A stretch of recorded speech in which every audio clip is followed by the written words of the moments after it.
ये गौमाता हमारी ही प्रतीक्षा में थी। गहरे सांस लेते लेते शरीर में कंपन शुरू हो गया, श्वास उखड़ने लगे और गौमाता ने हमारी आंखों के सामने प्राण त्याग दिए।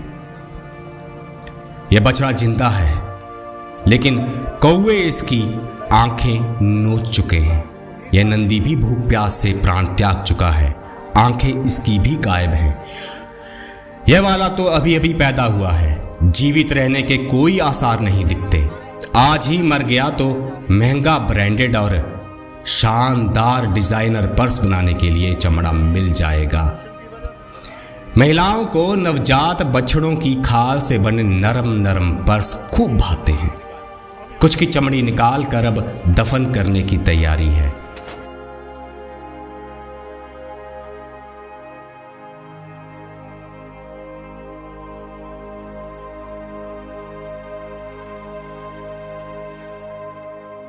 ज्वालामुखी तहसील में लुथान का राधा कृष्ण गौधाम हमें नाजी यातना शिविर की याद दिलाता है, जहां यहूदियों को यातनाएं देकर भूखे प्यासे रखकर मार डाला जाता था।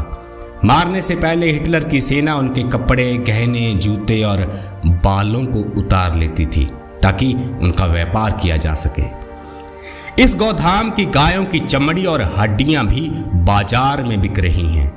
सरकार एक गौ के लिए प्रति माह 700 रुपये भेजती है, जबकि मरने के बाद उसे दफनाने में 1500 का खर्च आ रहा है।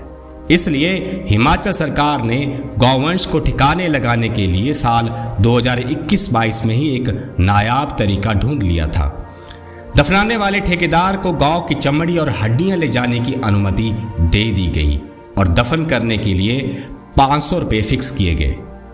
यानी ठेकेदार को एक गाय दफन करने के लिए 500 रुपये दिए जाने लगे। हिमाचल सरकार ने चमड़े के ठेकेदार से 1000 का डिस्काउंट इसी शर्त पर लिया कि वह गाय की खाल और हड्डियां ले जा पाएगा। हिमाचल सरकार द्वारा संचालित इस राधा कृष्ण गौधाम में बिना चमड़ी के दबाने के बाद कंकाल को फिर से उन गड्ढों से बाहर निकाल लिया जाता है। यह कहानी उस पशु की मृत्यु की है जिसे हिमाचल प्रदेश का 97% समाज शायद मां मानता था। मां के जिंदा रहते हुए उसे कभी हरा घास नसीब नहीं हुआ। घास कुतरने वाली ये मशीन महीनों से धूल फांक रही है और गौधाम का इंचार्ज कहता है कि पिछले हफ्ते ही चारा आया था। डॉक्टर नंदा ने कैमरे के ऊपर एक के बाद एक कई झूठ बोले। वैसे हम एक सरकारी अफसर को गलत भी कैसे ठहरा सकते हैं। सरकारी गौधाम की हालत भी ठीक वैसी ही है जैसी सरकारी दफ्तर की होती है, कोई जवाबदेही नहीं। 30 जून की सुबह मुझे ज्वालामुखी के एडवोकेट अभिषेक पादा जी का कॉल आया। उन्होंने कुछ तस्वीरें और वीडियो भेजे। उन्होंने कहा कि गौशाला में आपको पवन जस्सी जी मिलेंगे। पवन जी राष्ट्रवादी हिंदू महासभा के राष्ट्रीय मंत्री हैं। कालेश्वर के परम भक्त और पर्यावरण प्रेमी ठाकुर जगबीर सिंह सूर्यवंशी जी के साथ हम नदौन के पड़ोस में स्थित ज्वालामुखी तहसील के लुथान गौधाम पहुंचे। अभी गेट खोलकर 4 कदम ही चले थे कि 2 गौ माताएं जमीन पर निढाल पड़ी मिली। मृत्युशैया में पड़ी गौ माताएं हमारी आहट से थोड़ी सी प्रतिक्रिया दे रही थी। उन्हें लगा था कि शायद ये बच्चे हमें बचा लेंगे। तभी इस तथाकथित गौधाम के कोने से हमें जेसीबी की आवाज सुनाई दी। हमें जस्सी जी ने हाथ से इशारा किया और हम उस ओर चल पड़े। वहां पहुंचे तो भयावह दृश्य देख हमारे पांव तले जमीन खिसक गई। समझ नहीं आ रहा था कि हो क्या रहा है। चारों ओर गौ माता के क्षत विक्षत शव पड़े थे। पवन जस्सी और लुथान गांव के लोगों में गुस्सा था। गुस्सा होता भी क्यों ना। जिसे सब गौधाम समझ रहे थे वह एक बूचड़ खाना दिखाई दे रहा था, जिसे लोग 4 करोड़ खर्च करके बना अभयारण्य मान रहे थे। वह विशुद्ध रूप से घोटालों से भरा एक कसाई खाना निकला। इसलिए पवन जस्सी का क्रोध में होना जायज था। पशुपालन और आधा दर्जन विभागों द्वारा संचालित यह गौधाम पहले दिन से विवादों में रहा है। पहले भी मर रहे गौवंश का मुद्दा चर्चा में रहा था, लेकिन क्या करें। सरकारी बाबुओं की चमड़ी इतनी मोटी है कि उन्हें आलोचना से कोई फर्क नहीं पड़ा।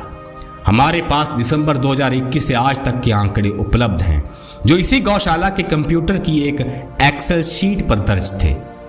इनकी सत्यता की हम गारंटी नहीं लेते। दिसंबर 2021 से मार्च 2022 के बीच 919 गौवंश यहाँ लाए गए। 7 को लोग गोद ले लेते हैं, जबकि 273 मारे गए। 3 महीने में 30% की मौत हो जाती है। अगले साल का आंकड़ा और भी डरावना है। अप्रैल 2022 से मार्च 2023 तक मात्र 153 नए गौवंश यहाँ पहुँचते हैं, लेकिन इन 12 महीनों में 641 की मौत हो जाती है। यानी अप्रैल 22 में यहाँ 919 में से 639 गाय बची थी। 153 नई जोड़ दी जाए तो साल 2022 में कुल गौधन हुआ 792 और उसमें से कितनी मर गई? 641, अर्थात 80% गाय इस बूचड़ खाने में मार दी गई। अगर नई 153 निकाल दें तो साल 2021-22 में आया 100% गौधन आज जीवित नहीं है। अप्रैल 2023 में 18, मई में 45 और इस साल जून में 40 गौवंश मारे जा चुके हैं। एक पंक्ति में कहें तो खुले में पेट भर खाने वाली गाय सरकारी गौधाम में आकर भूखी प्यासी मर जाती है। ज्यादातर गौवंश की मौत भूख, सर्दी और गर्मी में विषम तापमान को ना सह पाने से हुई है। जबकि डॉक्टर नंदा कह रहे हैं कि नूरपुर की खजियां गौशाला से आए 135 गौवंश रास्ते में ही अधमरे हो चुके थे। उनका दावा है कि 21 पशु ट्रांसपोर्टेशन के दौरान मारे गए। जिस जगह यह गौशाला बनी है वहां पेड़ ना बराबर हैं। जैसे मनुष्य आजकल कचरे के डंप नदी किनारे बनाता जा रहा है, उसी प्रकार पवित्र ब्यास नदी के किनारे कांगड़ा जिले का यह गौधाम असहाय गौवंश की मृत्यु का घाट बन चुका है। इस यातना शिविर में क्या हो रहा है किसी को नहीं पता। कोई अधिकारी इसकी सुध नहीं लेता। डीसी, एसडीएम इत्यादि बाबुओं को तो भूल जाइए। मध्य प्रदेश की तर्ज पर हिमाचल में भी 2020 में बेसहारा गौवंश के लिए अलग अलग जिलों में गौ अभयारण्य के नाम से पशुपालन विभाग ने ऐसे ही सरकारी बूचड़खानों का निर्माण शुरू किया। गौ सेवा कमीशन से करोड़ों रुपए आते गए और धड़ाधड़ शेड का निर्माण शुरू हो गया। सीमेंट, बजरी और लोहे पर मोटी कमीशन मिलती है। नेता ऐसे पैसे खर्च करने में सदैव तत्पर रहते हैं, लेकिन बेसहारा और खुले में घूमने वाले गौवंश और गौ को माता मानने वाली सनातन समाज को क्या पता था कि उनके लिए गौधाम के नाम पर कत्ल खाने बनाने की तैयारी चल रही थी। अब कोई डिप्टी डायरेक्टर आएगा, कोई फर्जी रिपोर्ट तैयार करेगा, मगर गौ माता के हालात इस देवभूमि में नहीं सुधरेंगे। इस सरकारी गौधाम को देखकर मेरा शीश उन गौ सेवकों के आदर में झुक गया है जो दिन रात अपनी जमा पूंजी लगाकर दर दर जाकर दुकानों के बाहर दान पात्र रखकर माता के लिए चारे और अन्य सेवाओं की व्यवस्था करते हैं, क्योंकि गौ माता की पीड़ा वही जानता है जो गौशाला चलाता है। गौशाला वही लोग चला सकते हैं जिन्हें गाय में माता दिखाई देती है। सरकारी गौधाम सिर्फ एक सरकारी दफ्तर है जहां कागज काले किए जाते हैं। हमें सरकारी बाबुओं से ज्यादा अपेक्षा भी नहीं है, आखिर होनी भी क्यों चाहिए, क्योंकि राजतंत्र में धर्म संस्कृति की रक्षा राजा का विषय होता था। हमारे राजा सनातन संस्कृति की रक्षा में सदैव तत्पर रहते थे। 2023 के सेकुलरवाद में सेकुलर सरकारें, सेकुलर अधिकारी हमारे धार्मिक विषयों में इसलिए हस्तक्षेप करते हैं क्योंकि आम जनमानस भूल चुका है कि वह पुण्य भूमि भारत का वासी है। सरकारों ने हमारे धार्मिक स्थल इसलिए कब्जा लिए क्योंकि वहां धन की वर्षा होती है। अगर हिंदू को स्मरण रहता कि वह भारतीय है तो आज गौ माता के साथ ऐसा ना होता। उसे स्मरण रहता तो हमारे मंदिरों की व्यवस्था राजाओं के राज जैसी होती। आज हिंदुओं का चढ़ावा गौ माता को बचा नहीं पा रहा है। क्या माता श्री ज्वालामुखी मंदिर इस गौधाम को गोद नहीं ले सकता था? बोलिए। मैं समस्त हिमाचलियों से पूछना चाहता हूं कि क्या माता श्री ज्वालामुखी मंदिर न्यास इतना निर्बल, इतना अकर्मण्य, इतना भीरू, इतना लापरवाह और इतना निष्क्रिय हो गया है कि वह गौ माता की बलि पर भी मौन है। ये कैसे ट्रस्ट हैं जो कलयुग के प्रभाव को समझने में विफल हो रहे हैं। पिछले 2 सालों में माता श्री ज्वालामुखी मंदिर ट्रस्ट से मात्र 10 लाख रुपए आए हैं। भाई इतने पैसे तो कोई छोटी सी गौशाला वाले 1 साल में ही हरे चारे पर खर्च कर देते हैं। हम्बोली पंचायत सेरी जिला ऊना की गौशाला के सेवकों को देखिए, वे कैसे घास काट रहे हैं। तलमेड़ा में विराजमान श्री सदाशिव धौमेश्वर महादेव के मंदिर की सेवा कर रहा ट्रस्ट 25 कनाल भूमि पर चारा उगाता है। मंदिर की गौशाला में 150 गौवंश हैं। सुबह से शाम गायों को जंगल में चराया जाता है और राजनेताओं की नजर इस मंदिर पर भी थी। 2018 में पूर्व विधायक बलबीर चौधरी और पूर्व मंत्री वीरेंद्र कंवर ने इस मंदिर को विधानसभा में विधेयक पास करवाकर कब्जा ही लिया था, लेकिन मंदिर प्रबंधन में कोई खामी ना मिलने के चलते हाईकोर्ट ने सरकारीकरण पर रोक लगा रखी है। अब जो मंदिर सरकार के कब्जे में हैं, जिनके पास हजारों करोड़ की धन संपदा है, क्या उन मंदिरों के ट्रस्ट देवभूमि की गायों को नहीं बचा सकते?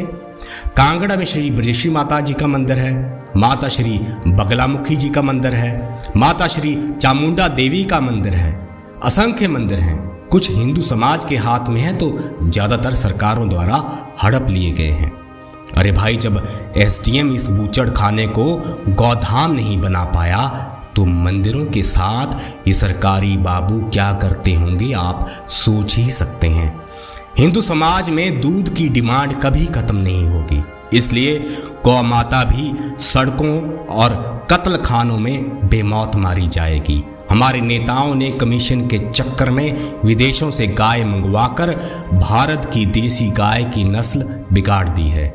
जो गाय दशक से अधिक समय परिवार का पोषण करती थी, वह 1-2 साल में दूध के व्यापारी पर बोझ बन गई है। या तो हमें दूध त्यागना होगा या इन गौधामों की व्यवस्था दुरुस्त करनी होगी। सबसे पहले इस गौधाम के समस्त गौवंश को स्वस्थ किया जाए। इसके इंचार्ज डॉक्टर नंदा को तुरंत प्रभाव से पदमुक्त किया जाए। एसआईटी की बजाय गौशालाएं चलाने वाले गौ भक्तों से इसकी जांच करवाई जाए, ताकि समाज को इस घोटाले और महापाप का पूरा सच पता चल पाए। इसलिए जो बुद्धिजीवी मेरी भाषा पर आपत्ति उठाते हैं, उन्हें मैं बता देना चाहता हूं, सोए हुए को आप पानी का छींटा मारकर उठा सकते हो, बेहोश को पानी की बाल्टी या दवा से जगा लोगे।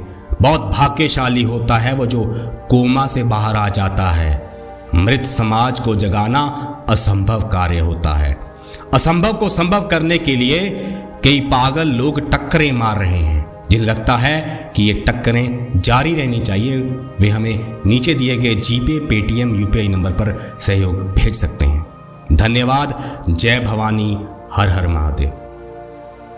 भी मर रही हैं, लेकिन पिछले 2 साल से, जब से खुली है ना, जब से लगभग 2.5 साल से यार, मैं पहले भी आया हूँ एक बार। 1000 के करीब पशु मर चुका है।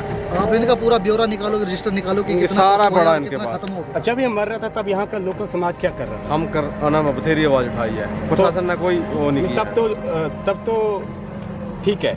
2020 से मतलब 21 से हो रही है? नहीं, 20 से। 20 से मेरे को पता है इसका 20 से। समाज तो तब भी कह रहा है, हम तो जब से लगे हैं। इस गौशाला में अभी तक कितनी कैजुअलिटीज आप देख चुके हैं? इसमें अभी तक 996 हो चुकी हैं। कितने पीरियड में? 2000 दिसंबर 21 से आज डेट तक। डॉक्टर साहब का शुभ नाम? मैं डॉक्टर वीएस नंदा हूँ।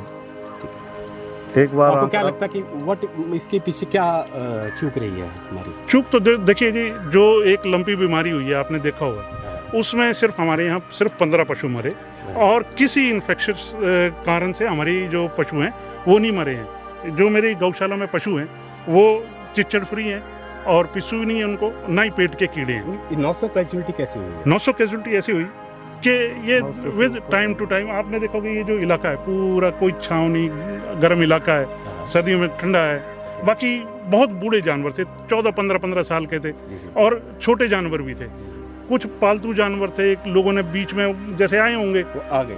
हाँ, और यहाँ 3-4 किस्मों के जानवर हो गए, गाय हो गई, बैल हो गई और बच्चे हो गए, तो उनमें फिर कई बार भगदड़ हो रही, कुछ होना, उसमें मरते थे। दूसरा कारण जो था प्लास्टिक खाया हुआ है इन्होंने, लगभग समझो कोई 30-30 किलो 25-25 किलो निकलता है, वो 2-2 आदमियों से निकालना पड़ता है। वो उनकी डेथ क्या होती है, अचानक ही होती है, सडन होती है, और वो फिर पोस्टमार्टम करके हमें पता चलता है। तो इतना प्लास्टिक होता है, रस्से होते हैं साथ में उनके। तो सही मरते हैं। क्लाइमेटिक तो थोड़ा बहुत मान सकते हैं फूड आप। की कमी से भी मरते हैं। फूड तो तूड़ी है, तूड़ी दे रहे हैं, हरा घास जो दान कर रहे हैं, थोड़ा बहुत जो पैसा है उससे आ रहा है, या हम चाहते हैं। लेकिन आजकल क्या हुआ कि पिछले अगस्त में बाढ़ आई थी, उसके बाद ये लगभग 75% हमारा फेंस जो है टूट गया हुआ है। तो इस साइड हम पशु ला नहीं पा रहे हैं, क्योंकि यहाँ लोगों की अब वो घासियाँ भी लगती हैं, और वहाँ हम पशु छोड़ नहीं सकते क्योंकि वो भाग जाते हैं। यहाँ घास है लेकिन खिला नहीं पा रहे हैं इस बार, क्योंकि पशु खुले में भाग जा रहा है, आवारा पशु है ना। ठीक है, मतलब आपके कहने का मतलब ये है कि ये जो पशु हैं ये कमजोरी से मरे या भूख से नहीं मरे हैं? कमजोरी से, भूख तो है, भूख तो इनको दे मिल रहा है, तूड़ी मिल रही है, घास मिल रहा है। तो फिर कमजोर कैसे हैं? सर कमजोर तो इसलिए कि अब इनकी वो एज देखो आप ना, एज जितने हाँ। भी आपके हिसाब से जो 1000 मरा है वो सारा एज ही था। नहीं ऐसा नहीं है। हमने तो अवशेष देखे इधर, छोटे छोटे बच्चों के अवशेष पड़े हुए हैं। ट्रांसपोर्टेशन में आया, अभी 13 देख रहे हैं ना, ये ट्रांसपोर्टेशन में ही आए हुए हैं। अगर अभी एनिमल अटैक कोई नहीं। ठीक है भाई जी। डॉक्टर साहब, एनिमल अटैक कोई नहीं। नदा, आप यहाँ पर क्या करते हैं? मैं सीनियर वेटरनरी अफसर हूँ, नोडल अफसर हूँ यहाँ का। कौन सा? टेम्पररी डिप्यूटेड हूँ, दफ्तर कहाँ? Animal husband. ये दफ्तर मैं यही, यानी आप समझिए कि ये गौशाला मैं ही चला रहा हूँ ना, यहाँ कमेटी आ रही है। अच्छा। वैसे तो कायदे से कमेटी बनाई है इस गौशाला को चलाने के लिए, लेकिन पिछले दिसंबर से कमेटी का कोई मेंबर नहीं आ रहा है। अच्छा। और मैं ही चला रहा हूँ। मैं सुबह आता हूँ, शाम को 8 बजे जाता हूँ यहाँ से। और कल भी जैसे छुट्टी आप थी। कह रहे तूड़ी ताड़ी की बात है, तूड़ी आ रही है, लेकिन सरकार जो देती है वो हमें 700 रुपया देती है। उसमें लेबर की तनख्वाह देनी है, जो कि 5 बंदे रखे हैं उनका 40,000 चला जाता है। उसके बाद आदमी के लिए 5 बंदे, कितना पैसा आ रहा है? 700 रुपया पर एनिमल पर मंथ। तो जितने पशु होंगे उसकी एवरेज करके आता है। आपका कितना खर्चा हो जाता है पर एनिमल? पर एनिमल 2200 रुपया खर्चा होता है एक एनिमल का। ठीक है। डोनेशन कितनी आती है? डोनेशन कोई नहीं है। हमने गोबर बेचा था इस बारी कोई 90,000 का, वो आया है। पहले कुछ जैसे दान पात्र वगैरह में डोनेशन। इन गौशालाओं को कैसे चलाया जाए? सर इसमें तो जब तक दानवीर सज्जन नहीं जुड़ेंगे और जिनको श्रद्धा नहीं है, तब तक ही इसका कोई स्कोप नहीं है। कि आप सोचो कि सरकार के भरोसे चलेगी तो मौतें रोक सकते हैं? मौतें तो नहीं रोक सकते, लेकिन ये है कि कंडीशन बेहतर हो सकती है। कितनी मौतें रोक सकते हैं? मौतें तो सर नहीं रुकेंगी ना, अगर भोजन पानी पूरी व्यवस्था ना वो नहीं बचेंगे। वो है अभी भी, उसकी कमी नहीं है। कमी ये है कि जो वो चाहिए, खुराक, पैसा चाहिए, फीड चाहिए। खुराक ही तो भोजन है, फीड चाहिए, वही तो कह रहे हैं। आवारा पशुओं को फीड कौन वो करेगा? वो दान ही करेगा तो हो पाएगा ना। मैं वही तो कह रहा हूँ। तो ultimately hunger is one of the major cause. Hunger नहीं है ना सर, न्यूट्रिशन। हाँ, न्यूट्रिशन नहीं है, हंगर नहीं। अच्छा। आपका कहने मतलब कि पूरा इनको खाना अच्छे से संतुलित आहार मिल रहा, न्यूट्रिशन मिले ना। इनको फीड मिल रही है, इनको तूड़ी मिल रही है, बट इनको हरा नहीं मिल रहा, हरा कम मिल रहा है। सिर्फ जो पैसा आ रहा है उससे तूड़ी का गुजारा हो रहा है। जो 700 रुपये आ रहा है वो भी नहीं हो पा रहा है। कहानी वही घूम के आ गई ना, वो भी नहीं हो पा रहा है। मैं आपको कद्दू दे दूं, एक टन कद्दू दे दूं, लेकिन मैं आपको नमक न दूं, मैं आपको फुल्का न दूं, वो जो है हम कुछ ले रहे हैं। कद्दू खा के कब तक व्यक्ति मीन टू से कि एक ही तरह का भोजन मिला, भोजन की कमी ही हुई है ना। पैसे की कमी है, पैसे की कमी है, आप ये बोलिए। नहीं पैसा नहीं है तो भोजन भी नहीं है ना। First cause is food, proper food, nutrition का मतलब भी तो फूड ही है सर। न्यूट्रिशन में जैसे कोई दान कर जाता है तो आगे घास आ गया, ठीक है, मैं खरीद देता हूँ, या जैसे कोई और दे देता गाड़ी, कोई बर्थडे वाला है वो दे दे रहा है। संक्षिप्त करना चाहते हैं आपसे, मतलब विनम्र निवेदन है कि भोजन की कमी ही कारण है। सर ऐसा तो नहीं कह सकते कि आप ही तो कह रहे हैं ना। मेनली कारण क्या है डॉक्टर साहब? यही तो मेन कारण तो एक तो ना, जो आवारा पशु हैं उनमें प्लास्टिक की मात्रा बहुत ज्यादा है। वो जैसे आते हैं वो तो सडनली आपने खुद कहा कि सडनली वो मरे हाँ। थे, वो उनको छोड़ो। तूड़ी, लेकिन बाकी उसमें जो कमजोर दूसरे जानवर हैं, कमजोर जो है वो जैसे किस वजह से बहुत कमजोर है? देखो ना, कोई अच्छा पशु तो छोड़ नहीं रहा है। 12-14 साल मेनली वाले प्रशासन की पुराने व्यवस्था प्रॉपर नहीं है। पुराने जो गाड़ी जानवर आएगी छोड़ रहे हैं। दोनों चीजें हैं यहाँ पर, समाज और सरकार पुराने दोनों ही जिम्मेवार है। हम ये नहीं कह सकते कि एक ही पुराने अब देखो ना 12-12 गाड़ियों में 14 साल 20-20 के आ रहे हैं। 20-20 एक गाड़ी में 18 पर अगर सरकार ने प्रोजेक्ट शुरू किया था तो उसको तो सरकार की लाइबिलिटी बनती है ना, उसको तो पता होना सरकार चाहिए वो उनको फॉलो सरकार ना देखो और समाज पे एक डिपेंड ये थोड़ी है। जीवन से ऐसी स्थिति है, यही पैटर्न है। जी मैं 21 दिसंबर को ज्वाइन किया था, तब तक ये पशु ले रहे थे। उसी दिन मैंने बंद कराए थे कि इसकी इतनी कैपेसिटी नहीं है और इसको ना लिया जाए, और पशु आते के लेकिन बताओ ना उसके बाद बंद हो गए। नहीं कोई बात नहीं, बताइए आइए चलते रिकॉर्डिंग चल जी जी। अवशेष का क्या करते हैं?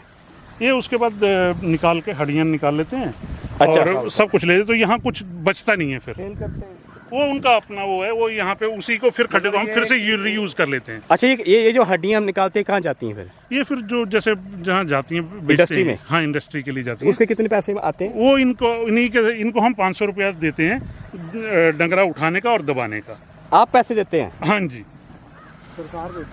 किस नहीं हम ही देते हैं, वही फंड से जाएगा ना। फंड से जा रहा है वो। नहीं तो 500 रुपये एक के लिए एक पशु 500 या 1000? पशु 500 देते हैं यहाँ पे इनके साथ मतलब डील खाने के लिए 700 रुपया मंथली मिल रहा है, दबाने और दबाने के लिए 500 रुपया मिल रहा है उसका। खाने खाने के मिलता लिए नहीं है, वो ये भी 700 रुपये में दे रहे हैं हम। अच्छा, ये भी 700 रुपये में दे रहे हैं।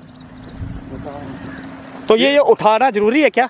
सर तो दबाएंगे नहीं तो फिर SOP ऐसा है कि दबा के करना है इनको। नहीं, दबा दिया, हाँ दबाने के बाद फिर निकाल सर दे। वो ये इसलिए ना कि देखो ना, जाते हैं, उसके हाँ, बाद हाँ, वो हाँ। सेल होते हैं। वो ये एक तरह का उसके बाद? क्लाउड हाउस ही है, गौशाला नहीं बोला जा सकता इसको। उसका ये देखो ना,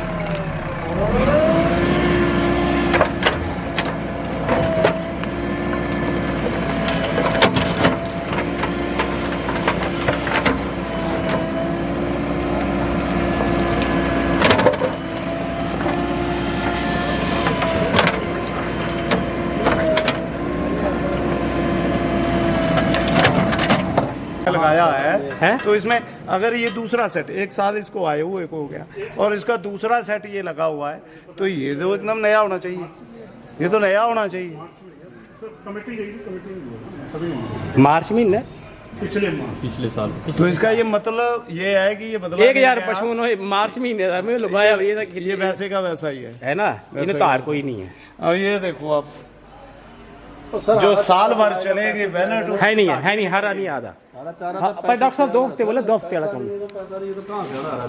डॉक्टर साहब ये प्रधान जी जो पैसे की गल होती है, जब पैसे की गल करते तो फिर क्या बोलते कमेटी क्या करती? सर कमेटी तो ये बोल सकती है नहीं, पैसा दो और पैसा बढ़ाना चाहिए। पैसा कहाँ से आना चाहिए? आपको क्या लगता है कहाँ से आ सकता सरकार ही है? देगी ना, सरकार देगी पैसा, और कहाँ से आएगा? कमेटी घर से थोड़ी लगाएगी पैसा, डॉक्टर साहब थोड़ी लगाएगा, सरकार की तरफ से आएगा पैसा।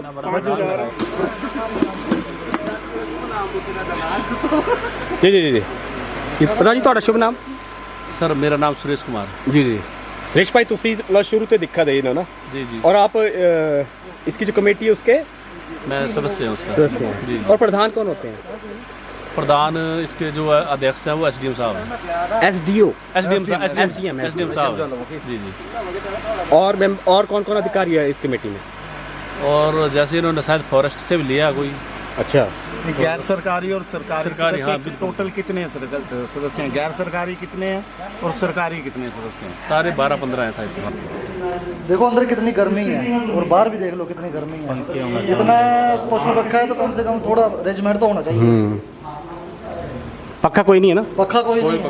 पहले तो स्थिति यहाँ आने के बाद हुई है इस गाय की। हाँ तो स्लिप की है ना, स्लिप की होगी तो हो गई होगी। हाँ सर, पहले तो ये बेचारी तक ये तो अभी ठीक करवाई है, डेढ़ 2 महीने हुए।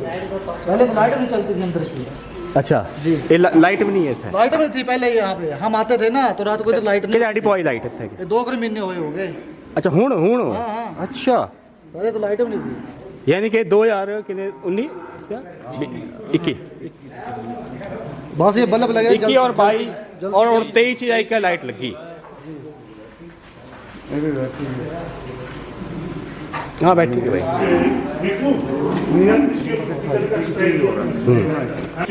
इन्होंने ये कहा कि ये एज्ड हैं जो जिनकी मौत हुई है, जिनका क्रीमेशन करके आए हैं, कि वो बुजुर्ग थे। अब इतनी गायों में से आप देख सकते हो कि जवान बच्चों की परसेंटेज क्या है, जवान की परसेंटेज क्या है, ज्यादा और बूढ़ों जवान की ज्यादा कर जवान लगभग 75% जवान है ये। यंग है, यंग हाँ, है। बिल्कुल यंग है। और सारे एक पोषण है, किसी ने कुछ नहीं मिला खाने, बहुत बुरा हाल है।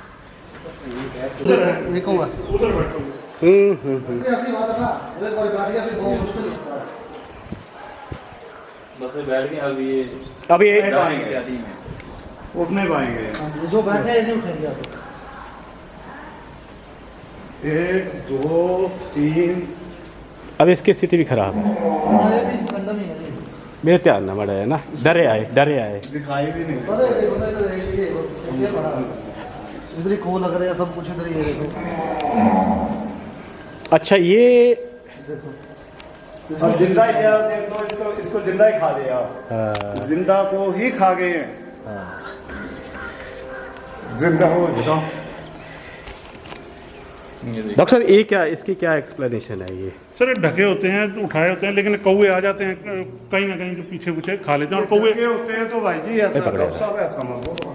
अगर ढके होते हैं, ये कंडीशन बता रही है इसकी, आगे और पीछे इसके खा गए। डॉक्टर साहब बड़ा नीचे बैठिए, हमें ये बताइए कि इसको ये कौन सा वुंड है?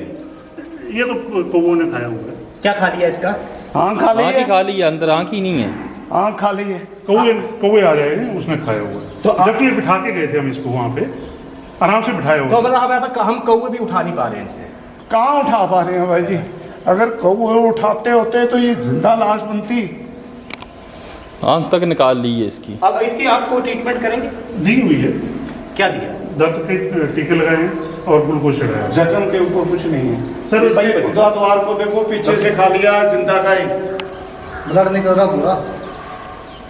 अभी बाबू जी ने कहा कि यहाँ पर उम्र दराज मर रहे हैं, गौवंश जो है वो मर रहे हैं। हाँ जिंदा ये उदाहरण है आपके लिए कि इनकी एज और वो जो परली तरफ जो जिंदा कौवे जिसे नोच रहे हैं उसका क्या क्या एज है, उसकी कितनी एज है?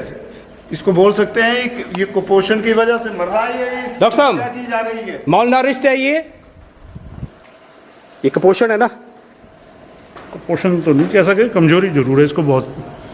कमजोरी की वजह क्या है? ठीक है, कुपोषण नहीं कमजोरी है। इसको सर आप मतलब अपनी जो आपका विज्ञान है उसमें क्या डिफाइन करते हैं, क्या लिखते हैं? हम लोग तो इसको जैसे रिकमेंसी है, रिकमेंड है, क्योंकि नहीं इस कमजोरी को क्या कहते हैं? अब एक कमजोर है अब जानवर ना, क्या इसे कहते क्या है? जैसे कि कोई मनुष्य में जब बीमार हो जाता तो हम कहते हैं कि वो कुपोषण का शिकार है, कि उसके ये पसलियां निकल जाती हैं, तो इसको क्या कहेंगे? है मतलब इसके टर्म तो होगी कोई? मैं जस्ट कोई आइडिया नहीं है। अभी बैठा हुआ ना, इसके बाद पानी। अभी इसको भी कौन लगेंगे? इसको भी कौन खाएगा? ये कभी बार जाएगा, ये भी ऐसे मरेगा।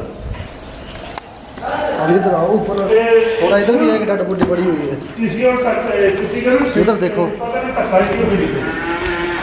डॉक्टर साहब पंखे की जरूरत है उसको, चद्दर की जरूरत है। वो भी देख लीजिए, इधर जाओगे उस तरफ तो भी आपको 2-3 ऐसे मिलेंगे।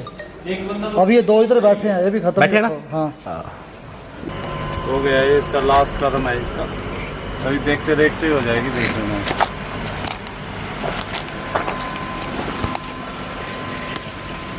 जाने वाला ये 5-7 मिनट।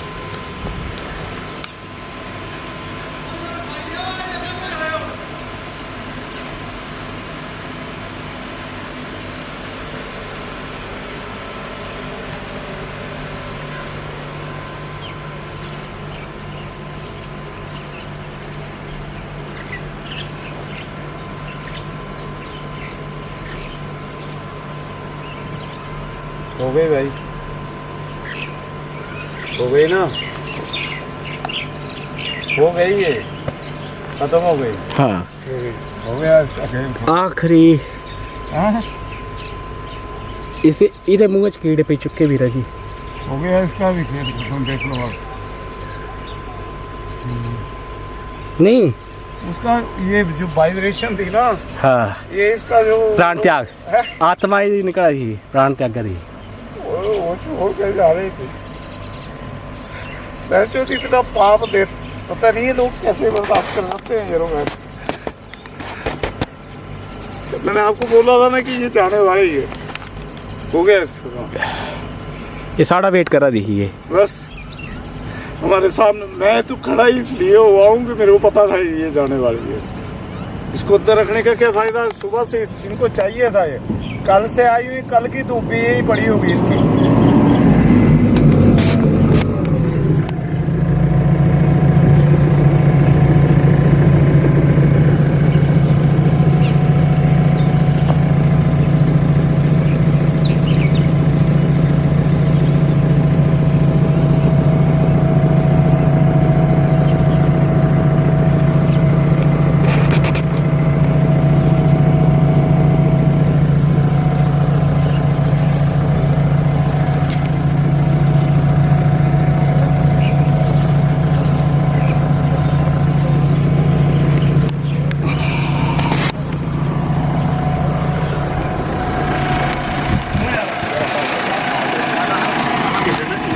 इसका डॉक्टर साहब कहाँ करेंगे ट्रीटमेंट? यहीं पे ट्रीटमेंट हो चुका है, सुबह कर दिया। अच्छा, अभी क्या शाम को एक बार पेन किलर लगाएंगे बस। अच्छा हाँ, इनको डेक्स्ट्रोज और नॉर्मल सलाइन चढ़ाया हुआ है दोनों को। तो अभी आपको लगता है कि ये रिकवर कर जाएगी? पॉसिबिलिटी कम है लेकिन कोशिश तो कर रहे हैं। अच्छा बताइए जरा, क्या कहते हैं? अभी तो आपके सामने तो कर रहे थे, है? डेक्स्ट्रोज लगाए हैं इसको, नॉर्मल रेंटोज चढ़ाया, नॉर्मल सलाइन लगाया, इलाज तो किया। अब इलाज के अलावा मैं और क्या कर सकता हूँ? अमृत और जड़ी बूटी तो है नहीं मेरे पास, कोई है अमृत है नहीं मेरे पास ना कि मैं अमृत दूंगा और वो एकदम जो इलाज है वो कर दिया मैंने।